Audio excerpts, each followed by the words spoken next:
It's Monday, and that so happens to be the day that I like to talk about monsters. Hello, and welcome to Monster Mondays. I'm Jeff Arbuckle, co-host of the podcast Film Seizure, that you can catch each Wednesday at filmseizure.com or at a number of podcast providers online. This month, I've been checking out the Borg episodes of Star Trek The Next Generation. In the first week, we were introduced to the Borg Collective by that trickster Q. Last week, I discussed perhaps one of the most important episodes of Star Trek in its nearly 60-year run. And this week, we pull back a little bit to be a little more contemplative with the Season 5 episode I, Borg. I, Borg was coming in at the tail end of the 5th season. It aired on May 10th, 1992, almost a full 2 years since the Borg's last appearance in The Best of Both Worlds. The main reason for that is that the writing team had a huge problem on their hands. The Borg were extremely successful, and the desire to see them more often was clearly present. However, the crew of the Enterprise was extremely lucky to have won the day at the end of The Best of Both Worlds. 39 Federation starships and 11,000 people were lost, and probably quite a few of those people ended up being assimilated by the Borg. The Borg were basically unstoppable by normal standards. That means, how do you appropriately write a Borg story that could make for plausible yet entertaining television? So the idea came about to basically not focus on the scary nature of the monster, but instead focus on the crew of the Enterprise. This was a way to explore prejudice and ethical decisions about how to appropriately treat enemies and so on. The path to making this return of the Borg work was to make the story smaller and more personal. The focus would shift to pretty much a handful of primary crew members, namely Captain Picard, Guinan, Lieutenant Commander LaForge, and Dr. Crusher. And we'll be talking about that as we kind of discuss this episode in more depth. But let's also set the stage generally for Season 5 of Star Trek The Next Generation. Season 3 was a success that showed that the series could grow and be more than just a sequel series to the original Star Trek.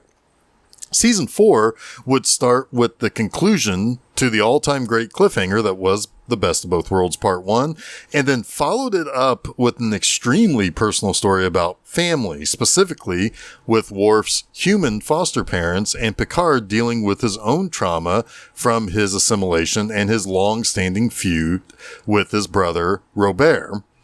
Season 4 continued with strong episodes that led into Season 5 being even more respected with the return of Spock, troubles with the Romulans, and a lot of episodes dealing with a lot of very important topics. And by the time this 23rd episode of Season 5 and the 123rd episode overall of TNG came along, the series was pretty much at an all-time high. Fans were hotly debating at this point the Next Generation's place among Star Trek as a whole. Debates were over the better captain, Picard or Kirk, and those were raging across the fandom. And on top of that, the final film of the original cast adventure, Star Trek VI: The Undiscovered Country, had wrapped up its theater run on a very high point by the time that this episode aired.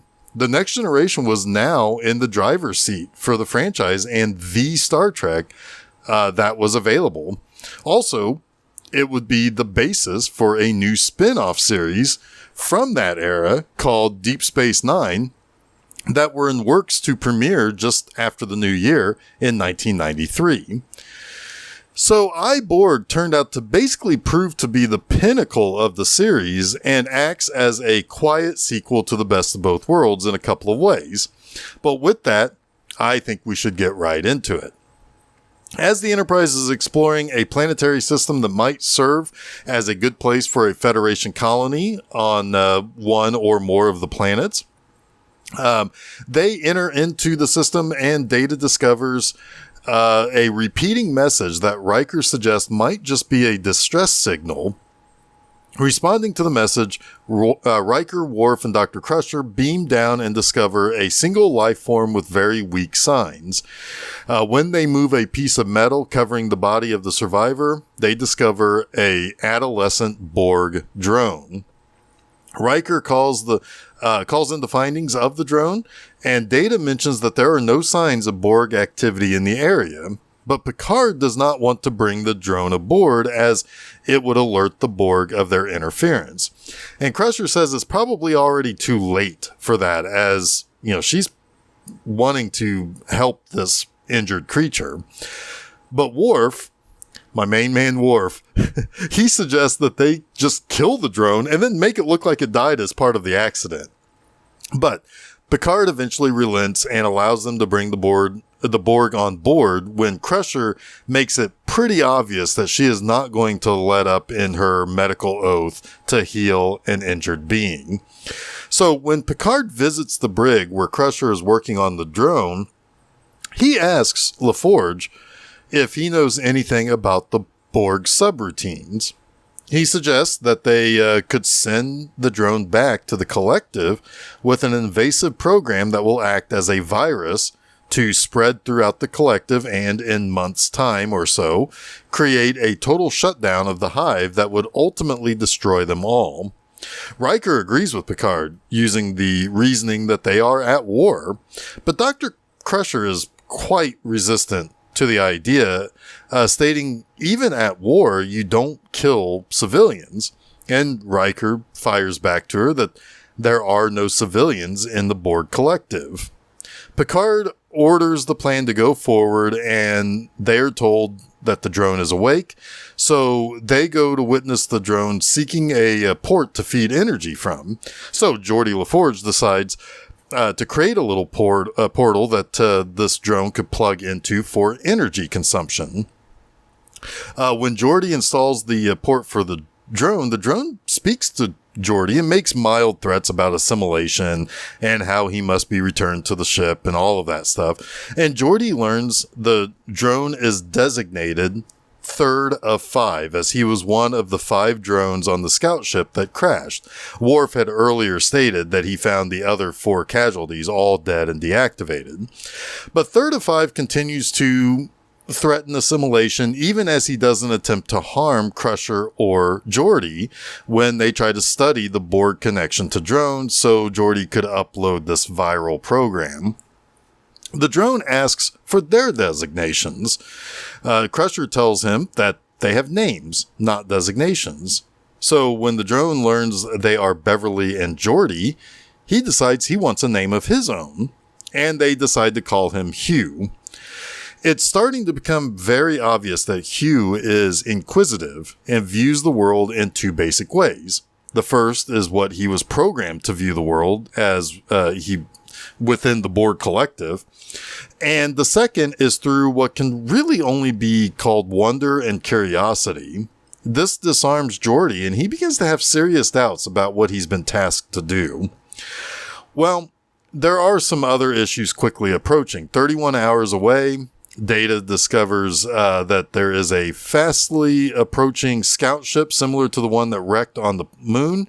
It's the Borg responding to the signal that the Enterprise investigated. Now, Guinan, after talking to Geordi and really kind of not appreciating that Geordi is having second thoughts about how to use Hugh, she decides to go visit the drone herself to see to basically follow up on what Geordi was saying as far as having some sympathy for him. She's surprised to find out that Hugh has an understanding of some cultures not wanting assimilation, and he also has insight on what loneliness is. These are 2 things that the Borg would not have had, and Guinan has never heard of the Borg sympathizing in this way. Later, Geordi explains why humans do not wish to be assimilated. The thought of losing individuality is the worst possible thing that could happen to a human. And Geordi explains how sometimes humans do get lonely, but that's why they make friends, which Hugh identifies Geordi as being his friend. Now that he and Data have created an object that Hugh would look at and basically kind of digitize the memory of and then send it through to the collective, that they will not be able to solve or make any sense of, which will then spread into the collective, and that confusion and that inability to solve what it is that they were looking at or figure out how that would basically destroy the collective from the inside out, Geordi expresses his major second thoughts to Picard, and Picard says that maybe he shouldn't be so friendly and casual with the Borg. But then Guinan also comes to Picard stating that sending Hugh back to the collective with an invasive program might not be the greatest idea in terms of morality. Guinan suggests Picard speak to Hugh because if he plans on using the drone as a weapon of mass destruction, he might should look Hugh straight in the eye before he sends him back to destroy everything. So Picard has Worf bring Hugh to his ready room, and he speaks to the drone as Locutus. He is surprised to hear Hugh refer to himself as that name, and that he knows humanity does not wish to be assimilated. In fact, they would rather die than be assimilated. When quote-unquote Locutus commands Hugh's assistance in assimilating humanity, Geordi included, Hugh says, "No, I will not." Hearing him express individuality, Picard has a major change of heart.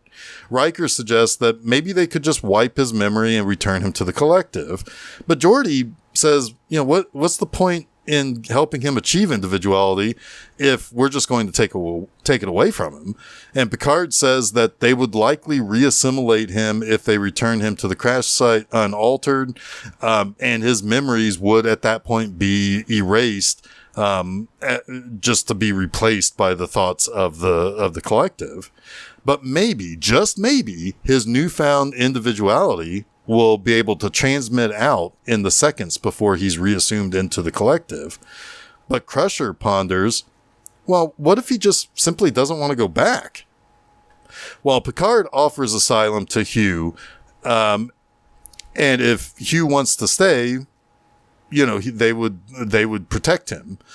And Hugh says that if he was to choose what he wanted, he would stay with Geordi because that's his only friend. But he also knows it's too dangerous. The Borg will follow and try to reclaim him and bring lots of danger to anything in the way. He makes the decision ultimately to return to the crash site to be collected by the Borg. Geordi accompanies Hugh to the site where he watches him get picked up by the drones. But before he beams back to the Borg, he gives Geordi one last look, indicating that his individuality might have just stayed intact. So let's talk about the three things I liked about I, Borg. First, man, this absolutely goes hard on the concept of treating an enemy or a race of beings that are deemed fearful and as kind of being less than, for a lack of a better word, human. Dr. Crusher has no compunction over her duty as a medical practitioner. She is going to save this drone.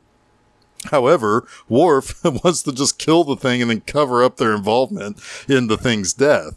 Geordi just sees it as something of a combatant in a war and treats the drone with a near combative attitude until he realizes that this thing is learning from what he's saying and espousing. Guinan believes that the Borg cannot be shown any mercy as it will attack or reveal its, Hugh will reveal his location to the collective at the first opportunity. And Picard? Well, he's oddly very cold. He refuses to talk about how he's feeling about having a Borg on board his ship. He blocks all attempts from Counselor Troy to talk about how he feels about being confronted with his abusers. But all the while, Picard is calculating, how can he use this drone to attack the Borg as a whole?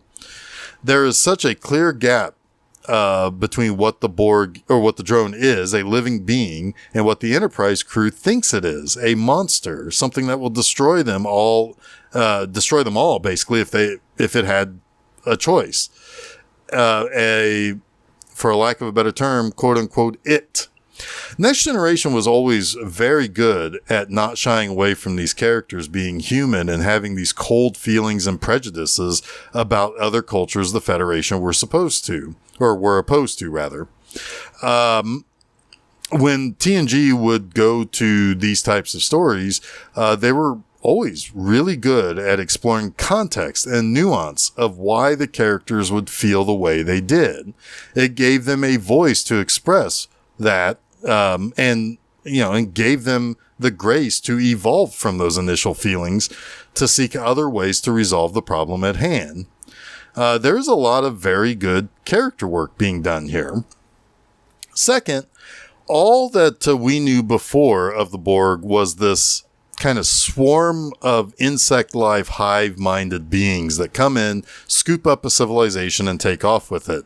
While doing so, they might take whatever technology they deem usable and assimilate the civilization into the collective to gain their knowledge. When we saw them last, the concept that they would take someone as strong and as steadfast as Picard and fairly easily make him into one of them made the Borg terrifying. Yet at the end of the day, they are still living things. This episode makes us ponder something that we hadn't had a chance to before. The Borg as a collective, as a war machine, is scary as hell. If they sent more than one cube hurtling towards Earth, it's pretty much over for us. We're all Borg or dead. One or the other, and the Borg does not particularly care which one we chose. However, on an individual level, a single human to a single Borg, is it not likely that we would find some kind of common ground? This is no new concept. And while the Borg as a collective will not negotiate, as an individual separated from that collective, that becomes becomes a whole new ball game at that point. But on the battlefield, there have been stories throughout history of troops from opposing sides finding common ground, be it for the holidays or for survival or whatever. At the end of the day, the individual soldiers aren't entirely 100% always supporting whatever the official position of the state they are fighting for is. This is an episode in which there is no terror being brought on by the Borg. Instead, it's an individual Borg that is teaching our crew as well as our crew teaching that individual drone. It's a sweet little episode about putting aside opinions of the whole in favor of finding common ground with the individual. It makes for a different kind of compelling viewing. We don't have any action here. You just have really good character moments. But third, I really like the portrayal of Hugh by Jonathan Del Arco. Now, Del Arco was born in Uruguay and had been around for a few years leading up to this appearance on Star Trek. Just a year before this, he appeared in the movie The Mambo Kings as a young version of Armand Asante's character Caesar. A year before appearing in this episode as well, Del Arco lost his partner Eddie to AIDS, and he based the performance of Hugh as this kind and innocent wonder that the character possessed on Eddie, and it really does work. He said that at the time he was acting in this, he was broken and lost and lonely and just funneled all of that into Hugh, and it's obvious and it really works. You feel bad for Hugh because he can, in so many words, express what is wrong and why he feels the way it does being separated from the collective. It's kind of a tender performance, and it's so well downplayed by Del Arco because he still has to basically be this emotionless cybernetic creature, but he still emotes that he's really stuck in a no-win scenario. Staying with the Enterprise gives him a chance to grow and become his own person, but it will be an existence that will endanger any friends he makes. But going back to the Borg while it will remove the loneliness that he's feeling, as he will once again hear the billions of voices in his head while he sleeps, he will never grow out of that, though. He will just be one of the many voices programmed to follow whatever he's told to do. You understand that by just how he mildly emotes with his eyes and speaks some of his lines. And at the end of the day, the one decision he gets to make for himself is to sacrifice what could be to protect his new friends that he met on board the Enterprise. It's a really great performance, and it's a great character. Now that wraps up this week's Monster Mondays. You can catch new episodes of Monster Mondays each Monday at filmseizure.com. Don't forget to follow Film Seizure at Facebook, Threads, Instagram, and Blue Sky. You can also subscribe to Film Seizure to get both the Film Seizure podcast and Monster Mondays at your favorite podcast providers, as well as YouTube. You can also check out my website, bmovieenema.com, to read new articles every Friday morning. Next time, we close out this month-long look at the Borg episodes of Star Trek Next Generation with the Season 6 finale and Season 7 premiere, Descent. Until next week, stay spooky.